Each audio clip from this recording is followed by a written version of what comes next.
নমস্কার, আমার নাম মনিকা সাহা। আজকে আমি ভিডিওটা করছি। আজকে আমি সোশ্যাল মিডিয়ায় একটা পোস্ট করব। আজ আমি এটা ইউটিউব ব্লগ করব ঠিক করেছি। অনেক দ্বিধাদ্বন্দ্ব কাটিয়ে উঠেছি আজকে আমি। আমি এটা খুব আমি আমি জানি, আমি ছোটোবেলা থেকেই না ভগবান আমাকে শিখিয়েছিল। আমি মানে একটা ভগবান প্রদত্ত। আমি খুব পশু পাখি ভালোবাসি, ছোটোবেলা থেকেই ভালোবাসি। আজকে আমার জীবনে অনেক কথা আমি বলতে চাই। আমার মা বাবা আমার খুব সাধারণ মধ্যবিত্ত ঘরের। আমি এত কথা আমি জানি না এই ভিডিওতে বলতে পারবো কি না। খুব সাধারণ মধ্যবিত্ত ঘরের মেয়ে আমি। আমার বাবা আমাকে অনেক কষ্ট করে পড়াশুনো করিয়েছে, সবসময় বলেছে লেখাপড়া শিখে চাকরি বাকরি করতে হবে, করতেই হবে। আমিও তাই করেছি।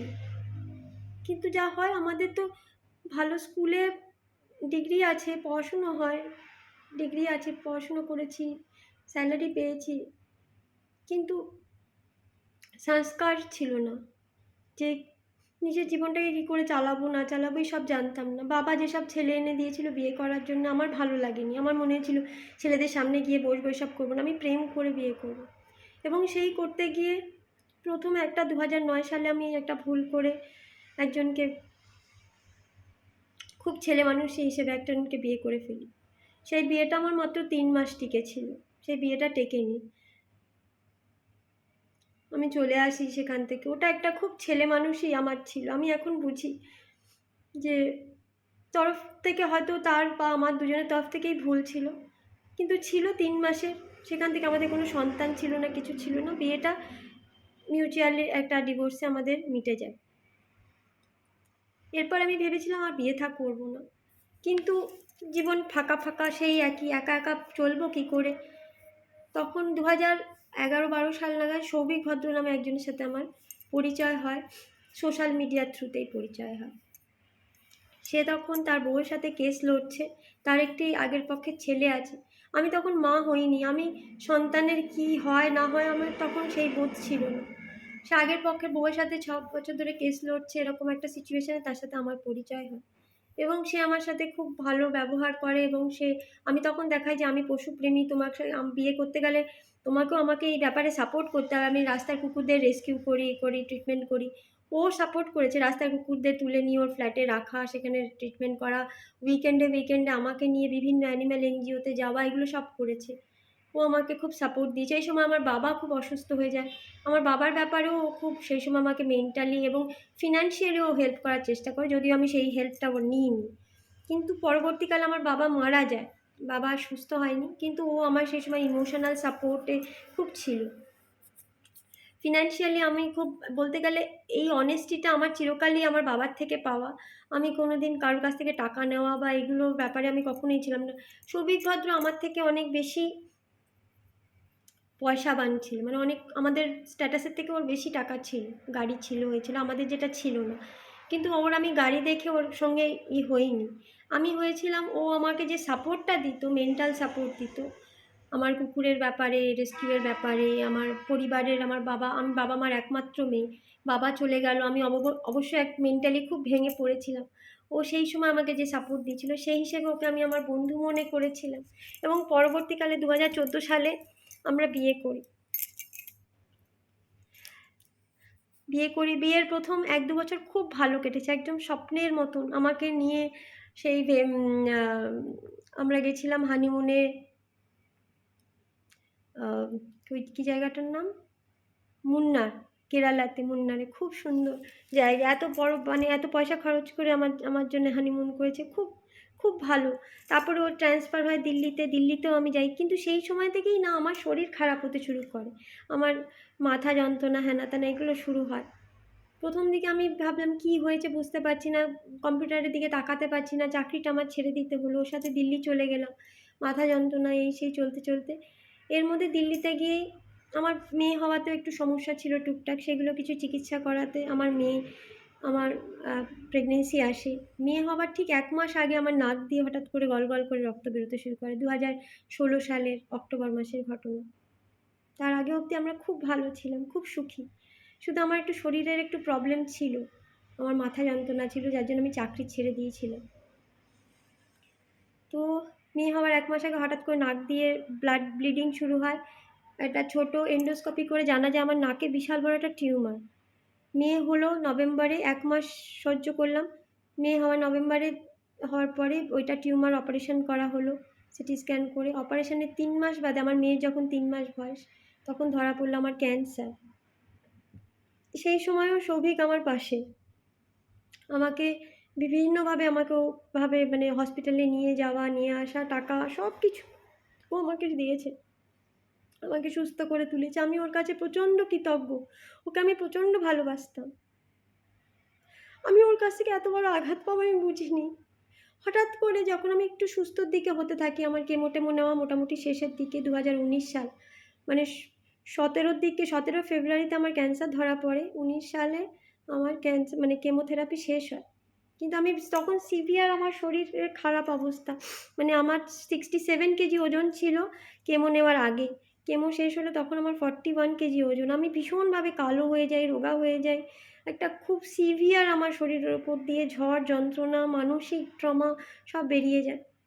19 সালে যখন আমি একটু কেমো বন্ধ হলো, আমি ধীরে ধীরে রিকভার করছি, সেই সময় ও হঠাৎ করে বললো আমাকে, চাকরি সূত্রে আমাকে গুড়গাঁওতে পাঠিয়ে দিচ্ছে, আমি গুড়গাঁওতে যাব না, আমি চাকরি ছেড়ে দিয়ে ব্যবসা করবো। আমি বললাম নিশ্চয়ই তুমি করো, কোনো অসুবিধে নেই, আমি তোমার পাশে আছি।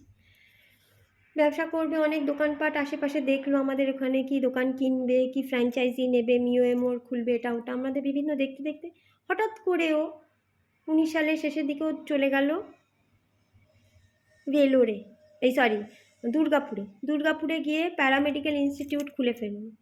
আমি বারণ করলাম যে তুমি কলকাতা থেকে কেন যাচ্ছ আমাদেরকে ছেড়ে, আমার মেয়ের তখন মাত্র 4 বছর বয়স, তুমি কেন যাচ্ছ আমাদের ছেড়ে, এখানে থাকো না। আমি তো সপ্তাহে সপ্তাহে আসবো, আমাকে ব্যবসা করতে হবে, আমি দুর্গাপুরের পালস বুঝি, আমি দুর্গাপুরের ছেলে, হ্যানা তানা, দুর্গাপুরে ওর মা দিদি ওরা থাকে, ও দুর্গাপুরে ওদের পৈতৃক বাড়ি আছে। যদিও ওর ঘর হচ্ছে একটা চিলেকোঠার ঘর 3 তলায়, আর নিচতলাটা ভাড়া দেওয়া ছিল, দোতলাটায় ওর মা থাকে, মা বাবা ছিল, আর 3 তলায় ও চলে গেল। তখন ওর বাবা বেঁচে না, তখন ওর বাবা মারা গেছে। তো একটা ঘরেই থাকতো 3 তলায় ও দুর্গাপুরে, আর নিচতলাটা ভাড়া দেওয়া। আমি তখন ওর মাকে বললাম যে আমাকে ভাড়াটিয়াটা তুলে দিন, আমি আমার মেয়েকে নিয়ে নিচতলায় থাকি, আমরা 3 জনে একসাথে থাকি। দিল না, কেউ দিল না, কোনো উত্তরই দিল না, ও দিল না, ওর মাও দিল না। হঠাৎ একদিন শুনি ওর দিদি এসে, দিদি ফ্ল্যাটে পাশে থাকতো, নিজেদের ফ্ল্যাট, সেই ফ্ল্যাট ভাড়া দিয়ে নিজেরা এসে নিচতলায় ঢুকে গেছে ওদের বাড়ি, কি না দিদিকে ওর মা নাকি নিচতলাটা রেখে দিয়েছে। তখন আমি আমার বরকে বললাম ঠিক আছে তুমি ব্যবসা করছো দুর্গাপুরে করো, আমার বাড়িতে তাহলে ওখানে একটা তাহলে বাড়ি কেনো, ওর তো 2টো ফ্ল্যাট আছে নিউ টাউনে।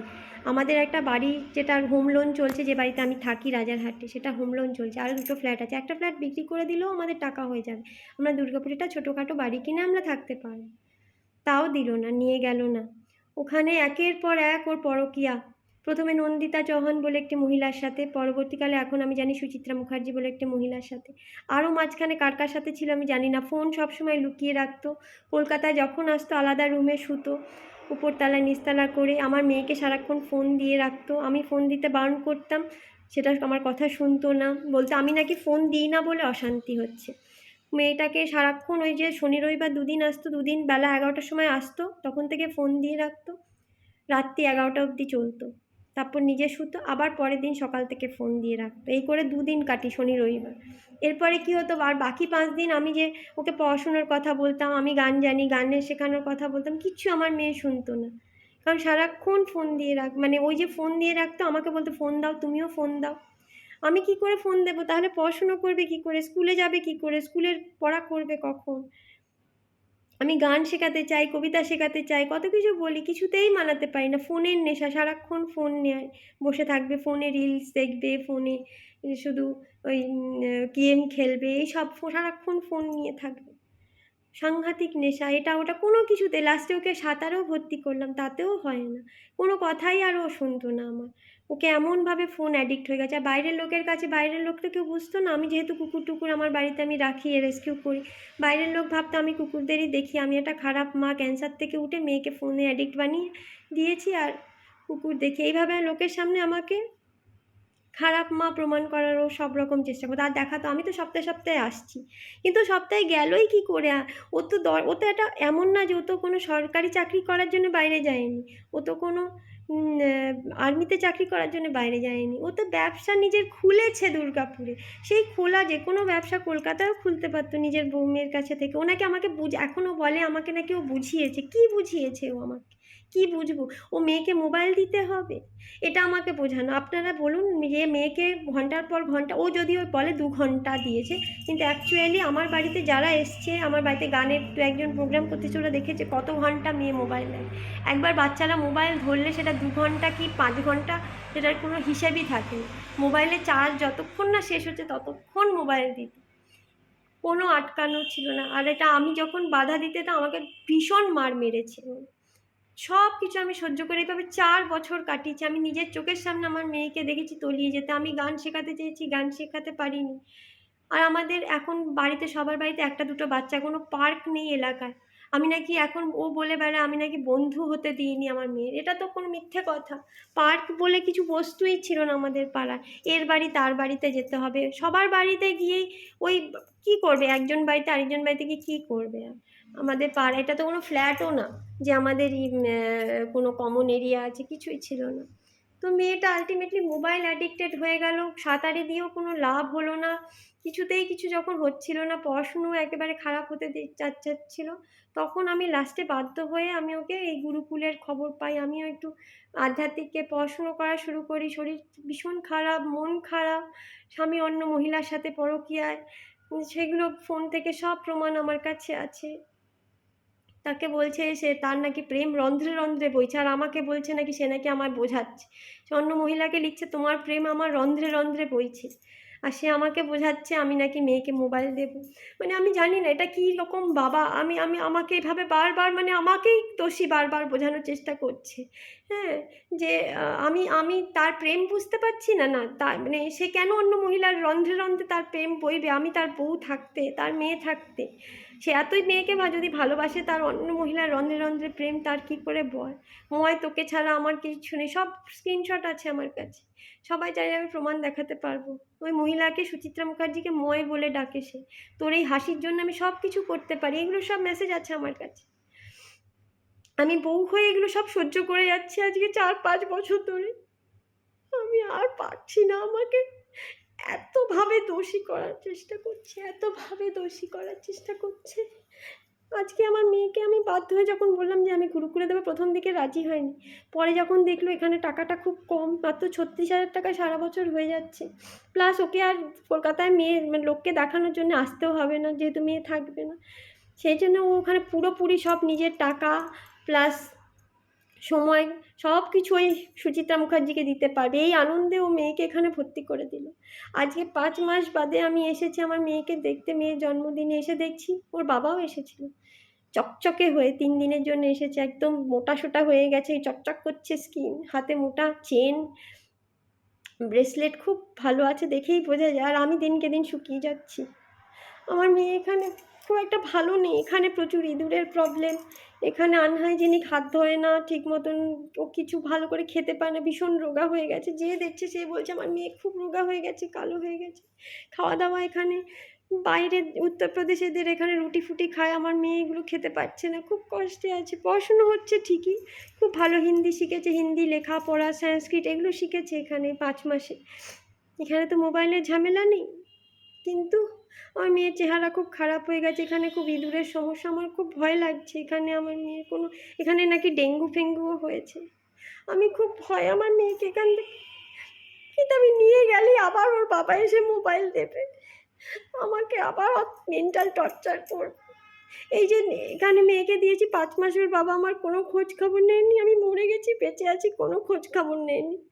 এর মাঝখানে কী হয়েছে, এই 5 মাসে আমার একটা গাড়ি, অনেক কষ্টে আমি একটা গাড়ি কিনেছিলাম, একটা পুরনো সৌভিকের গাড়ি ছিল, সেটা বিক্রি করে, সেটা প্রায় 15 বছর পুরনো একটা গাড়ি, সেটা বিক্রি করে বোধহয় ওই 50-60 হাজার টাকা পেয়েছিলাম।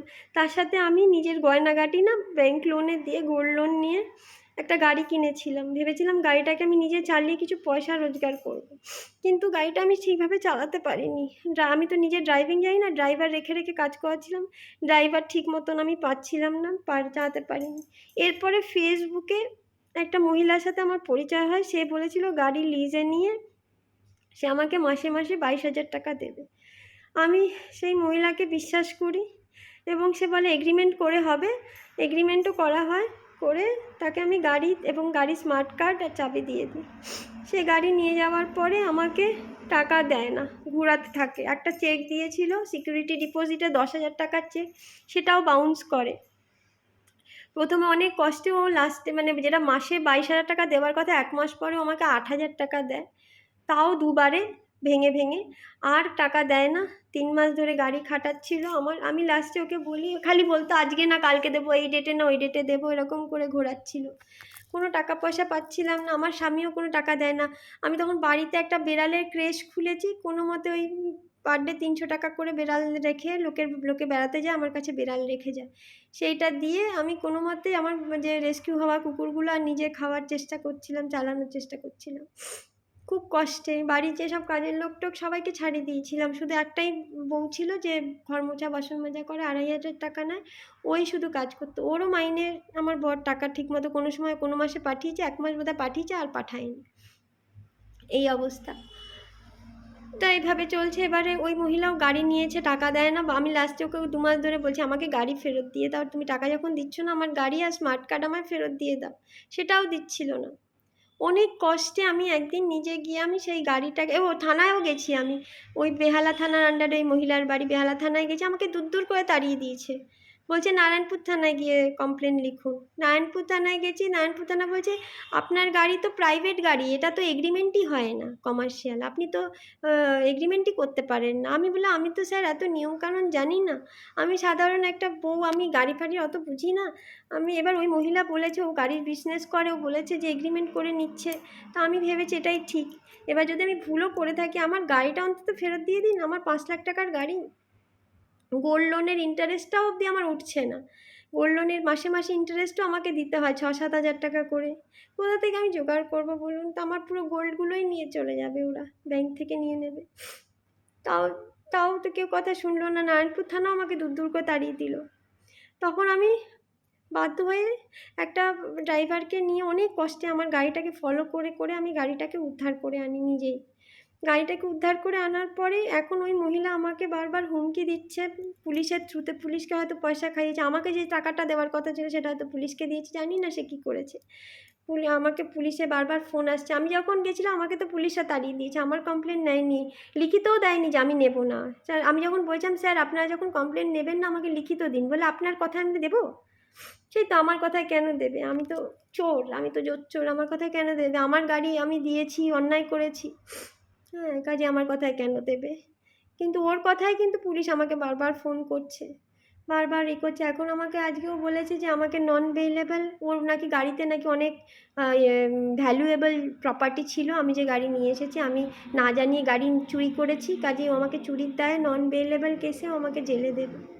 এখন হয়তো আমি আমার মেয়ের কাছে এসেছি, এখন আমি চলে যাব, আমাকে হয়তো জেলে ঢুকিয়ে দেবে, আমাকে জেল থেকে বেরোনোর আমার কাছে টাকা পয়সা নেই, কিছু নেই, আমি হয়তো বাকি জীবনটা জেলেই কাটাবো, না কোথায় যাবো আমি জানি না। আমার বাড়িতে 7খানা কুকুর আছে, রেস্কিউ করা, রাস্তা থেকে তুলে আনা, এরা বাঁচবে না মরবে আমি জানি না, আমার খুব ভয় করছে। আমার বাজে পরিস্থিতিতে আমার মেয়েটাকে আমি এখানে এইভাবে আছে, আমি কিছু করতে পারছি না। ওর বাবা আমার কোনো কিছু রাখে না, আমি যাই, এটা আমি কী করবো? আজকে আমি সবাইকে এটা জানাতে চাই, ওর বাবার পরকীয়া আছে 5 বছর ধরে বিভিন্ন মহিলার সাথে, 50-এর কাছাকাছি তার বয়স, সৌভিক ভদ্র, দুর্গাপুরে থাকে, বিধাননগরে, 50-এর কাছাকাছি বয়স। আজ এখনও সুচিত্রা মুখার্জির সাথে আমি লাস্ট অবধি জানি সম্পর্ক আছে, জানি না আরও কার কার সাথে আছে, আমার কাছে সব প্রমাণ আছে তার, কিন্তু আমি কিছু করছি না, কিছু করার মতো আমার আর্থিকভাবে আমার ক্ষমতা নেই।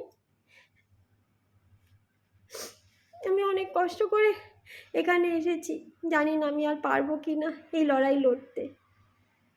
আমার সংসার তো ভেঙেই গেল। আজকে আমি কলকাতায় মেয়ে ইউপিতে, ও দুর্গাপুরে একটা বাড়ি, সেটা হোম লোনে চলছে, যেখানে আমি আমার রেস্কিউ করা 7টা কুকুর নিয়ে থাকি কোনো মতে, আর একটা ক্রেশ চালাই যাতে আমার কুকুরের খাবার জোটে। এবার মনে হচ্ছে কুকুরগুলো না খেয়েই মরবে। এবার লোন শোধ করতে পারবো না, গয়নাগুলো নিয়ে নেবে। আর গাড়িটা এই অবস্থায় আছে, গাড়ি তো আমি ওদের দেবো না, আমি মরে গেলেও দেবো না। আমার এত কষ্ট করে আনা গাড়ি যদি মানে এই অবস্থায় বিক্রি হবে কি হবে না আমি জানি না। আর্থিক এত খারাপ অবস্থা। এবার আমাকে যদি জেলে নিয়ে যায়, কুকুরগুলোও মরবে, আমার মেয়েটারও আমি আর কোনোদিন কিছু করতে পারবো না। এই হয়তো এখানে ইঁদুরের কামড় খেয়ে আর কী হবে আমি জানি না। আমি আর কিছু নেই। আমার একটা সংসার ছিল, বাড়ি গাড়ি সব ছিল, সব ভেঙে গিয়ে আজকে আমি পথের ভিখিরি হয়ে আজকে হয়তো জেলে গিয়ে আমার শেষ জীবনটা ঠাই হবে। নিজের গাড়ি নিজে চুরি করার দায়। এই হচ্ছে গিয়ে আমাদের ভাগ্য, আমার ভাগ্য, আমাদের আইনি ব্যবস্থা। সাধারণ মানুষের কমপ্লেন পুলিশ নেয় না, অথচ চোরদের খবর কমপ্লেন সব কিছু পুলিশ নেয়, খুব সিরিয়াসলি নেয়। আমি জানি না আমি মেয়ের মুখের দিকে তাকিয়ে এতদিন চুপ করে বসেছিলাম যে আমার বরের খবর আমি কাউকে জানাবো না, কিন্তু এখন না আমি আর পারছি না, আমার ধৈর্যের বাঁধ ভেঙে যাচ্ছে, আমি কোথাও বুক ফেটে যাচ্ছে। আমার আইনি সাহায্য নেওয়ার মতন আমার ক্ষমতা নেই, আমার পয়সা নেই, আমার পেছনে কেউ নেই, আমার মা বাবা নেই, আমার ভাই বোন নেই, মা বাবা মরে গেছে, ভাই বোন নেই, আমি একমাত্র, কেউ নেই, কোনো আত্মীয় স্বজন কেউ পাশে নেই। সবাই শুধু মজা দেখবে, এই যে আজকে ভিডিওটা দেখে অনেক লোকের হয়তো মজা লাগে, বাহ এর সাথে আজকে এরকম হয়েছে, সবাই মজা দেখবে। তো আমি আজকে না আমার বুক ফেটে গেছে, আমি আর পারছি না। আমি মনে হয় খুব পাপ করেছিলাম আগের জন্মে, অনেক বোধহয় গরু টরু কেটেছিলাম আমি, তাই জন্য এই জন্মে আমার এই অবস্থা হয়েছে। এই পরিস্থিতি থেকে আমি হয়তো আর কোনো দিন বেরোতে পারবো না। আমি আর মনে হচ্ছে আমি লড়াই হেরে গেছি। আমি বৃন্দাবনে এসেছিলাম, আমি অনেক গুরুদের মানে, আমি ভগবানকে মানি, কিন্তু আজকে না আমার সব আশা ভরসা আমার সব ভেঙে যাচ্ছে। বারবার ওই লোকটা যখন বলে না আমি আমার মেয়েকে মোবাইল দিইনি তাই নাকি আমার মেয়ে আমার কথা শোনেনি, আমি আর পারি না, আমি আর পারছি না। আমি এইগুলো আর মেনে নিতে, এই মিথ্যে, বারবার মিথ্যে, এত মিথ্যে, আমি আর নিতে পারছি না। এই প্রশ্নগুলো আমি নিজেকে নিজে বারবার করছি, বারবার এই একই প্রশ্নে আমি আঘাত পাচ্ছি। আর কতদিন এই জ্বালায় জ্বলবো আমি জানি না। আমি আর বাঁচতে চাই না, কিন্তু আমার বাচ্চাগুলো, আমার কুকুরগুলো, আমার মেয়েকে কে দেখবে, আমি মরতেও পারছি না, কী করবো।